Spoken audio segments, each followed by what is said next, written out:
Őszi napi egyenlőség napja van ma. Mától az éjszakák hosszabbodni fognak.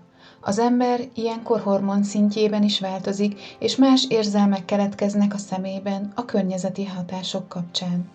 Minél hosszabb ideig tart, annál jobban rányomja a bélyegét a szemére. De ez már a modern emberi életre nem igaz. Már teljesen függetlenek vagyunk a környezeti hatásoktól, mondhatnánk. És erre mindig azt kérdezem, ha nem lenne levegő, akkor életben maradnál? Ha hirtelen földrengés lenne, akkor túlélnéd mások segítsége, jó indulata nélkül? Ha nem lenne a tavasz vagy az ősz, akkor mit csinálnál? Szóval az ember hajlamos elfelejteni az állandó jólétében, hogy nagyon is törékeny a közeg, amiben van. És ha egy picit is kedvezőtlenebbek a hatások, a jóléte pillanatok alatt szertefoszlik. Lásd például, amikor valaki hirtelen megbetegszik. A saját illúziójában él, hogy amiben van, az állandó. Az őt körülvevő személyek, helyzetek, környezeti erőforrások állandóan a rendelkezésére állnak. Ezt igazából csak az érti, aki olyan vesztességet élt meg, amely teljes mértékben változtatott az előbb felsorolt állandóságok listájában. És pontosan ezért értékelni már csak akkor tudja az ember, amikor már nincs, amikor meg kell küzdenie érte, amikor ott a hiány. Jól tudja ezt az, aki energiavesztett állapotból próbál kilépni, akinek eleve hiánya van, és próbál kapcsolódni, és az ideális környezet nem áll a rendelkezésére. Ő tudja, mi a veszteség, mi a hiány, és vágyik az ideális környezetre, amelyben a hatások adottak, amelyben tud egyensúlyozni. Elhibáztad? Nem baj, van lehetőséged javítani, nem fog összeomlani körülötted minden. Van eszközöd, hogy újraépítsd. Aki energiavesztett állapotban van, annak nincs erre lehetősége. Szóval amíg hibázhatsz, amíg a környezet ellensúlyozni tudja, vagy te magad rendelkezel energiakészlettel, addig béke van és biztonság. Ezért hangsúlyozom annyira, hogy sosem szabad kiüresedni, sosem szabad úgy élni, hogy az ember belefekteti az összes energiáját az érzelmi folyamataiba, vagy vár arra, hogy majd a megfelelő időben jönni fog a hatás, amire azt hiszi szüksége van.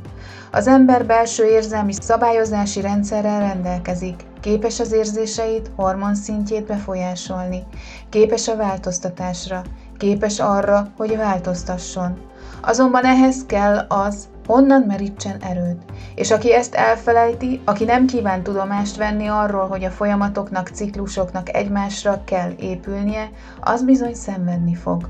Aki nem érti, hogy a dolgok nem csak úgy vannak, hanem azok egy felépített rendszerességben tudnak állandósulni, az gondban lesz.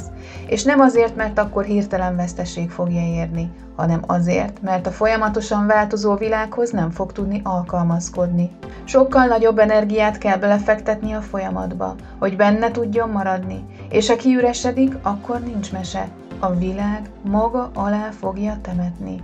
Ezért ne feledd azt, mit tesz emberré. Ne feledd a környezetet, amiben vagy, még akkor sem, ha most nem érzékeled a hatásait. Készülj fel a hosszabb éjszakákra, a hidegre, az érzelmi folyamatokra, amik érkezni fognak, majd pedig éld meg azokat a maguk teljességében. Ne folytsd el. A halál folyamata is egy fontos dolog, amit meg kell élni. Sokan elfojtják a Skorpió analógiáját, pedig a folyamat része. Ha nem tudod elengedni, akkor szenvedni fogsz, és nem fogsz tudni megismerni a nyilas energiát, amely a valódi megismerést fogja elhozni, a valódi világképet fogja megmutatni. Ha felkészültél rá, akkor valóban meg fogod tudni élni a folyamatokat. Ha nem, akkor csak elszenveded. És most már nem annyira egyértelműen, mint régebben.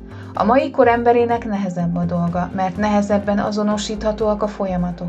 Nehezebben lehet megélni, nehezebben lehet a testet felkészíteni rá. És nem csak azért, mert az ember meg akarja akadályozni a folyamatot, hanem azért is, mert önhatalmulag akarja befolyásolni. És igazából, ha bizonyos szabályokat betart, és úgy befolyásol, azzal nincsen gond. De ha azt teljes mértékben önkényesen teszi, abból bizony gondok lesznek, mert összeomlik a rendszer. És ha valaki a rendszerben él, akkor egy összeomlott rendszerben nem fog tudni működni. És hogy asztrológiailag is lásd, a mai nap folyamán reggel egy Bika-Uránusz hold együttállás kapcsolódik be a nagy Uránusz-Plutó-Merkur és nap király trigomba, amely a Neptunuszt is bevonja a folyamatba. A Szaturnusz még mindig szemben áll a Merkurral, és a holnapi nap folyamán a Lilith fog együttállni a Merkurral. Még a szűzben. Egyre jobban közeledik a karma tengelyek és az érzelmi tengelyek együttállása.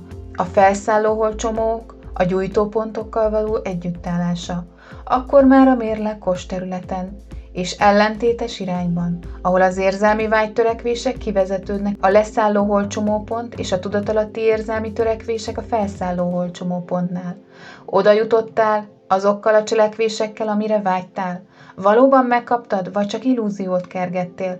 Valóban hozzád lehet kapcsolódni? Megadtad a lehetőséget az együttműködésre, a kölcsönösségre, az új megtapasztalások megélésére, a közös energiateremtésre? A skála másik oldalán valóban elvetted azt, amit a másik megadott? Valóban a rendelkezésedre bocsájtott, és azt te fel is használtad, hogy energiát termelj?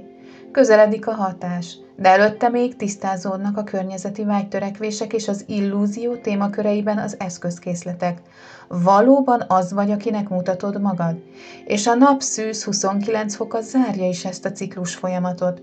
Következő alkalommal egy év múlva lesz lehetőség erre, de már más érzelmi folyamatciklusokban. Hogy mit kezdesz vele, az tőled függ, hiszen az érzelmeidet te kezeled a környezeti hatások függvényében.